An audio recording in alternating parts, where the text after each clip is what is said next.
Unleash your immunity के इस 7वें भाग में आप सबका हार्दिक स्वागत है। पहले क्विक रिकैप कर लें जो पिछली बार हमने पढ़ाया था। हमने पहले डिस्कस किया था पेनक्रियास के बारे में, और ये पेनक्रियास ये नाभि के ऊपर है, एक शकरकंदी जैसी है, और ये हमारे इंसुलिन बनाती है। देखिए पहले हम फिगर देख लें, ये है यहाँ पर, ये जो है यहाँ पर ये है, ये ग्रीन सा है स्टमक के नीचे, ये पेनक्रियास है।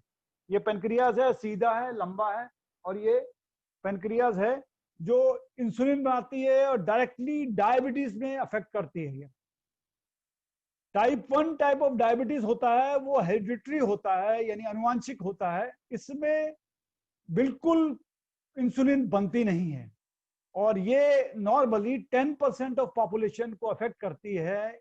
इसमें बच्चों में भी जुवेनाइल डायबिटीज होता है, ये पाया गया है। उसके बाद टाइप 2 डायबिटीज जो 90% लोगों में होती है, इसमें इंसुलिन तो बनता है पर कम बनता है, इनएडिक्वेट बनता है, और ये नॉर्मली एडल्ट्स को अफेक्ट करती है। तो ये हो गया। और इसका लोकेशन हम देखे जाए तो लोकेशन मैंने हाथ में आपको बताया था, ये जो इसमें यहाँ पर है, ये लोकेशन यहाँ पर है, पर हाथ में देखें तो हाथ में जहां पर हम लोग मुट्ठी मोड़ते हैं, मुट्ठी मोड़ रहे हैं, उसमें जो इंडेक्स फिंगर और जो मिडिल फिंगर जहां पर टच करती है, वो हमारा इसका पॉइंट है। ये अपना पेनक्रियास का पॉइंट है। करना क्या है, करना ये है, खाने से पहले हमको 10 बार इस तरह मोड़ेंगे तो पेनक्रियास एक्टिवेट हो जाएंगे। पेनक्रियास एक्टिवेट होंगे तो हमें इंसुलिन बनने लगेगा, और इससे काफी फायदा होगा। इसमें हम ये भी कर सकते हैं, इसमें हम इस तरह के मैग्नेट क्लस्टर मैग्नेट दो लगा सकते हैं, यहाँ पर और यहाँ पर। ये देखिएगा, यहाँ पर और यहाँ पर दो क्लस्टर मैग्नेट लगा देंगे तो इससे भी हमारे इंसुलिन में एक्टिवेशन में फायदा होगा। पेनक्रियास एक्टिवेट होंगे और इंसुलिन बनाने लगेंगे। उसके बाद दूसरा हमने पढ़ा था स्मॉल इंटेस्टाइन, जिसको छोटी आंत भी कहते हैं। छोटी आंत आमतौर पे देखिए 6 मीटर की होती है। ये 6 मीटर की ये है छोटी आंत, जो बाहर से बड़ी आंत के चारों तरफ से बड़ी है, ये छोटी आंत है। It is a sort of coil तरह की होती है। ये देखिएगा इस तरह की होती है, ये बीच का है, ये है छोटी आंत है, छोटी आंत है। और ये मेन काम इसका है, डाइजेस्टिव सिस्टम का एक पार्ट है। ये मुंह से हमने खाना खाया, उसके बाद आइसोफेगस माने अन्ननली से होकर ये स्टमक में गया, स्टमक से ये जाएगा छोटी आंत में, स्मॉल इंटेस्टाइन में। तो इसमें जाने के बाद वहां पर इसके डाइजेस्टिव जूस निकल जाते हैं, और जितने न्यूट्रिशियस पदार्थ हैं इसमें, न्यूट्रिशन है, वो सारा निकल जाएगा। It will be converted into energy में कन्वर्ट हो जाएगा, और उसके बाद ये सारी एनर्जी ब्लड द्वारा एब्जॉर्ब की जाएगी। तो ये हो गया छोटी आंत। उसके बाद हमने बड़ी आंत भी पढ़ी थी। बड़ी आंत मीन्स लॉन्ग इंटेस्टाइन। ये आमतौर पे जो बचे कुचे न्यूट्रिशंस होते हैं स्मॉल इंटेस्टाइन में, उनको एब्जॉर्ब ये करती है, या विटामिन हो या लेफ्ट ओवर जितने भी न्यूट्रिशियस एलिमेंट्स हैं या वाटर हैं, इन सब को वो करती है। देखिएगा इसमें ये जो देखा जाए, ये है बड़ी आंत। बड़ी आंत स्टार्ट फ्रॉम अपेंडिक्स, ये अपेंडिक्स है, यहाँ पर अपेंडिक्स है, यहाँ पर असेंडिंग कॉलम है, असेंडिंग कॉलम यहाँ पर है। उसके बाद ये जो है इसको ट्रांसफर कॉलम बोलते हैं, और ये डिसेंडिंग कॉलम। और उसके बाद यहाँ पर सिग्मोइड है, यानी ये यहाँ से, इसके बाद यहाँ पर रेक्टम आता है, यानी ये शुरू करती है पहली तरफ यहाँ से अपेंडिक्स से, उसके बाद घूमते हुए यहाँ लाती है। ये नॉर्मली ये स्टूल को फाइनल शेप देती है, ये स्टूल को फाइनल शेप देती है, और ये रेक्टम में जाके आगे रेक्टम में जा जुड़ती है। इसके बाद ये स्टूल को पास करने का काम, इसको आगे रेक्टम में भेजने का काम, ये लार्ज इंटेस्टाइन का है, लंबी आंत का है। उसके बाद हमने पढ़ा था अपेंडिक्स के बारे में, जो मैंने बता दिया आपको। अपेंडिक्स में ये इट इज ए डस्टबिन, हम डस्टबिन है, और ये शुरुआत में लार्ज इंटेस्टाइन के शुरुआत में रहता है, और इसमें सारे जो वायरसेस वगैरह हैं, जितने वायरस हो, एलर्जी हो, जितने डिफरेंट टाइप ऑफ एलर्जीज हो, वायरस हो, बैक्टीरिया हो, सारे इसमें रहते हैं। अगर बॉडी में कहीं भी सूजन आ रहा है, सर्दी है, जुकाम है, ये सब है, this is only because of appendix only. तो अपेंडिक्स के लिए अगर हम लोग ट्रीटमेंट करना चाहें तो कहां पर, हाथ में कहां करेंगे, जहां पर वो अपेंडिक्स का पार्ट है, देखिए जहां भी अपेंडिक्स का पार्ट है, ये है, इस तरह हाथ रहेगा, ये अपेंडिक्स का पॉइंट है। इसी पॉइंट में हमको ये लगा देंगे ये लगाइए, देखिए ऐसा है, ये लगाएंगे हम लोग, ये पॉइंट है। पहले इसको एक्टिवेशन कर दें क्योंकि स्टार्ट फ्रॉम हियर, ये अपेंडिक्स है, यहाँ पर ये देखिए ये अपेंडिक्स है, यहाँ पर ये अपेंडिक्स है, ये अपेंडिक्स है, ये जो लंबा सा दिखाई दे रहा है ये चोंच जैसा, ये अपेंडिक्स है। इसके बाद इसमें करना क्या है, इसमें हमको ये वाला मैग्नेट यहाँ लगा देंगे और यहाँ थोड़ा इस तरह दबाएंगे तो अपेंडिक्स में हमारा फर्क पड़ेगा। अपेंडिक्स में अगर काम नहीं हो रहा है या ठीक तरह वर्क नहीं कर रहा है तो ये वर्क करने लगेगा। ये अपेंडिक्स का पॉइंट है। अपेंडिक्स के बाद हम आते हैं इसका रेक्टम। रेक्टम माने जो बाहर कचरा फेंकता है वो है रेक्टम। यहाँ पर 2-3 एलिमेंट्स जो है, 2-3 ऑर्गन मिले हुए हैं, तो यहाँ पर ये रेक्टम है, यहाँ से आके ये रेक्टम में भेजता है। ये रेक्टम है, ये रेक्टम है यहाँ पर, और यहीं पर यूरिनरी ब्लैडर भी है, यहाँ साइड में इधर उधर ओवरी भी है। तो करना क्या कर रही है, रेक्टम में जो कचरा आएगा ये एक तरह से स्टोर हाउस है of plant fibres, bacteria and यानी मल का, वाटर का भी, मल का ये वो है। जब ये ब्रेन को मैसेज भेजता है कि भाई हमारा फुल हो गया है रेक्टम, तो ब्रेन फिर एनस को डायरेक्ट करता है खुलने के लिए। तो इसी तरह ये कचरा जितना पेट का हो सारा बाहर निकल जाता है। ये ट्रीटमेंट होता है। तो रेक्टम की पोजीशन में यहाँ पर रेक्टम हुआ तो यहाँ पर करना क्या है, यहीं दबाना है। देखिए कहीं पर पेनफुल पॉइंट हो आपको, ये रेक्टम है, यहाँ पर यूरिनरी ब्लैडर भी है, यहाँ रेक्टम भी है, और इधर ओवरीज भी होती है। तो हमें इस तरह दबाना है, दबा के, या फिर वही मैग्नेट लगा दो या मेथी लगा लो या मटर लगा लो, कुछ भी लगा सकते हैं, उससे भी फायदा होगा। यहाँ पर एट दिस पॉइंट, यानी ये देखिए एकदम किनारे में, इस पॉइंट में यहाँ लगे, दोनों उंगलियों के बीचों बीच लगेगा। ये होगा आपका रेक्टम हो गया है। रेक्टम के बाद यूरिनरी ब्लैडर है जो इसी जगह में है। यूरिनरी ब्लैडर एक तरह से यूरिन की थैली है, यानी यूरिन की थैली है जिसमें मूत्र में कोई अगर रोग हो रहा है, पेशाब में कोई रोग हो रहे हैं, या पेशाब रुक रुक के आ रही है, या कभी कम आ रही है कभी ज्यादा आ रही है, एक तरह, या जेनिटल प्रॉब्लम भी किसी के होंगे तो भी इसी पॉइंट पे होंगे एक तरह से। तो इसमें सारा कई बार स्वेलिंग हो जाती है lower part of the body, या कई बार जो है देखेंगे आप यूरिन पास नहीं हो रहा प्रॉपरली, या बहुत ज्यादा हो रहा है, या यूरिनरी ब्लैडर में कई बार स्टोन भी पाए जाते हैं। तो इसलिए ये यूरिनरी ब्लैडर का काम है कलेक्शन ऑफ यूरिन और ejection of urine through urethra. ये नॉर्मली यूरिनरी ब्लैडर का काम है। अब आते हैं हम ओवरी में। Ovary is also very important reproductive organ of ladies के लिए, रिप्रोडक्टिव ऑर्गन होता है।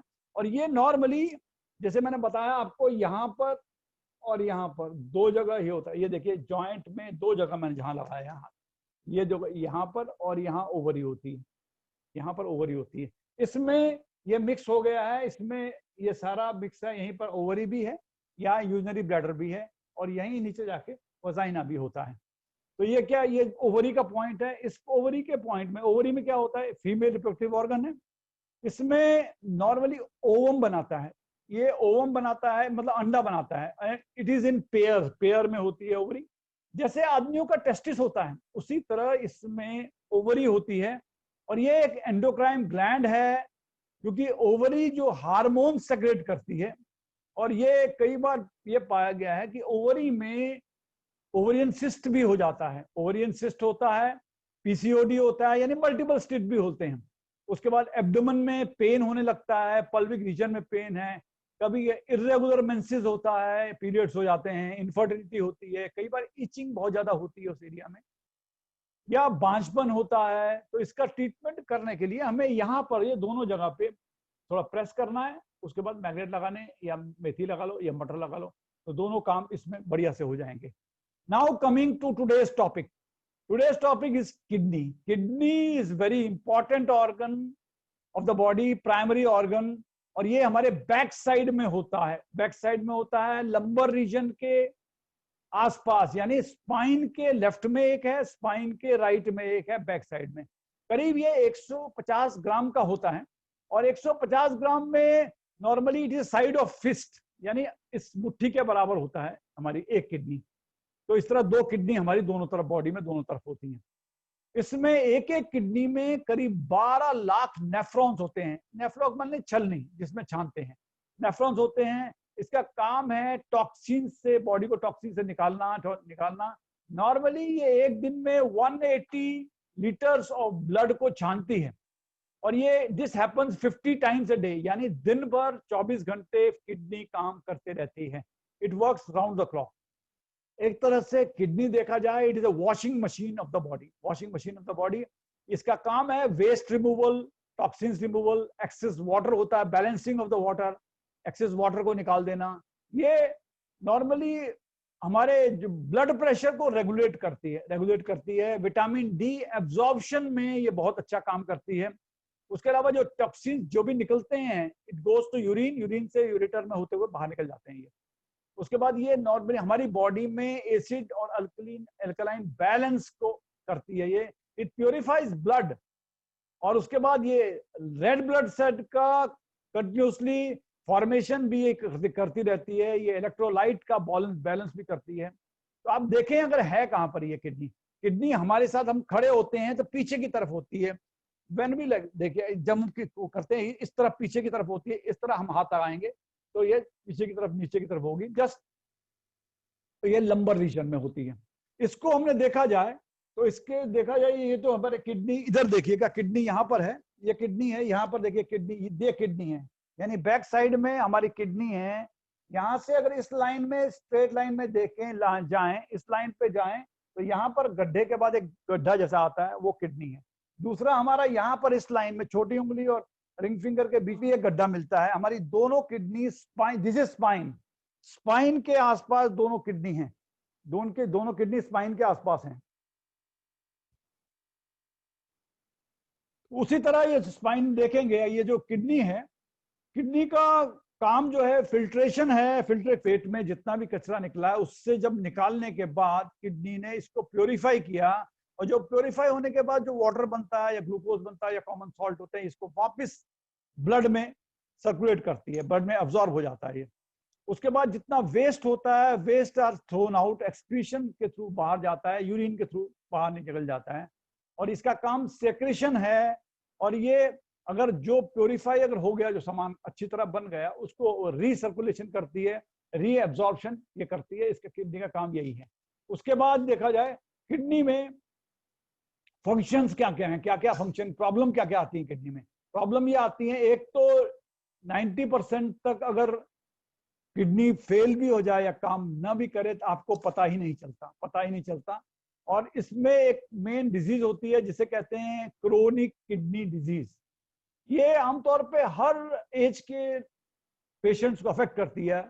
और इसमें यह पाया गया है कि 75 इयर्स से ज्यादा होने पर अधिकतर लोगों को 50% of the people are affected by CKD, chronic kidney disease. अगर 64 से और 74 तक देखा जाए तो ये एवरी 5 मेल में एक मेल को सीकेडी होता है। और लेडीज को ये पाया गया कि हर 4 में से एक फीमेल को ये क्रोनिक किडनी डिजीज होता है। तो आदमी वैसे ये देखा गया है कि अगर एक भी किडनी रहे आपके, सपोज एक किडनी निकाल भी दी या फेल भी हो गई, अगर एक किडनी है देन ऑल्सो आदमी अच्छी तरह से रह सकता है। बस कई प्रॉब्लम्स आती हैं, उसको देखना पड़ेगा। होता क्या है, कई बार किडनी के प्रॉब्लम आने से यूरिन में इंफेक्शन हो जाता है, कई बार जलन होता है, कई बार यूरिन में ब्लड भी आने लगता है। कई बार ये यूरिन बार बार आएगा, कभी बिल्कुल स्टॉप हो जाएगा। कई बार ये यूरिन में झागदार होता है, झाग जैसे आता है। और किडनी में और यूरेटर में ये पाया गया है कि स्टोन भी इसमें काफी हो जाते हैं। क्योंकि किडनी फेलियर होने पे, किडनी श्रिंक होने पे, किडनी डायलेट होती है कई बार। ये सारी अवस्थाएं जो है किडनी के नॉर्मल नहीं हैं। उसके बाद क्या है, किडनी का काम low blood pressure, high blood pressure को रेगुलेट करना है। कई बार बैक एक हो जाती है, थकान हो जाती है, चिड़चिड़ापन है, घबराहट है। इन सारे केसेस में किडनी ही जिम्मेदार होती है इसके लिए। कई बार देखा गया है कि डिप्रेशन हो या मूड स्विंग्स हो जाते हैं, कई बार हॉट फ्लैशेस वगैरह होते हैं, इस वजह से भी किडनी की वजह से ही होते हैं ये हॉट फ्लैशेस। और विटामिन डी एब्जॉर्प्शन का काम या डेफिशिएंसी जो होती है वो भी किडनी ही करती है। कई बार ये पाया गया है कि विटामिन डी डेफिशिएंसी या एब्जॉर्प्शन जो होता है वो किडनी की वजह से ही होता है। क्रिएटिनिन लेवल भी हाई हो जाता है कई बार, it is due to kidney only.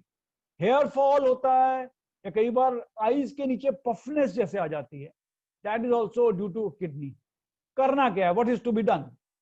Kidney में करने के लिए सबसे पहले ये मैंने बताया, जैसे आपको हाथ के पीछे यहां पर अगर हमने यहां से प्रेशर डाला, यहां से देखा हमने, यहां से देखिए ऐसा डाला, यहां किया, यहां पर गड्ढा है, यहां पर जाके एक लास्ट में गड्ढा है जहां गड्ढा खत्म हो जाता है।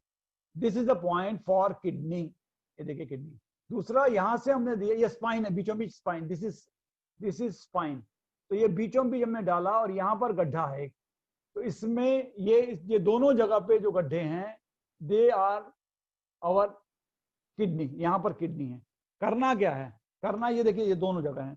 करना क्या है, ऐसे करना है, इसको इस तरह करना है ताकि एक्टिवेट हो जाए kidney. Make is a habit to activate this kidney every day. Kidney को इफेक्ट हो जाएगा, ये होगा। ये देखिए रोज इस तरह करना है। ये हमारे इस तरह भी दोनों हाथों में कर सकते हैं। इन दोनों के जॉइंट में जा रहा है एक, नंबर 2 इन दोनों के जॉइंट में जा रहा है। Just you to do this way, इस तरह करना है ताकि वो किडनी एक्टिवेट हो जाए।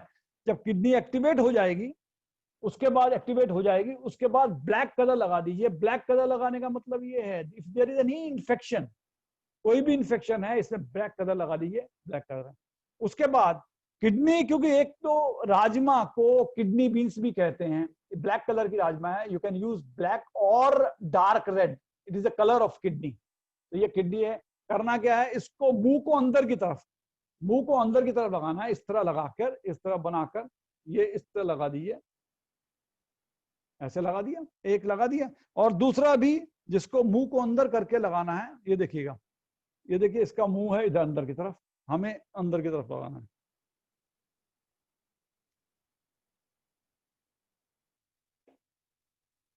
ये लगा दिया। इस तरह हमें किडनी लगानी है, प्लस इसको हमें इस तरह करना है। इस तरह कीजिएगा तो इससे आपको किडनी एक्टिवेट हो जाएगी। एक्टिवेट होने के बाद ये किडनी में अगर कोई प्रॉब्लम आ रही है तो उसमें सॉल्व होगी। तो राजमा को इस तरह लगाना है। इसके बाद अगर हम चाहें, इसे नॉर्मली इसको राजमा को किडनी बीन्स भी कहते हैं, इसलिए ये किडनी के लिए बहुत बेहतर काम करती है। इसके अलावा एक और पॉइंट जो है वो किडनी का एक पॉइंट है जिसको हम K3 कहते हैं। K3 पॉइंट हमारा ये देखिएगा इसमें है, यहां पर देखिए ये पॉइंट है, ये पॉइंट किडनी 3 पॉइंट है, जस्ट बिलो द लाइन,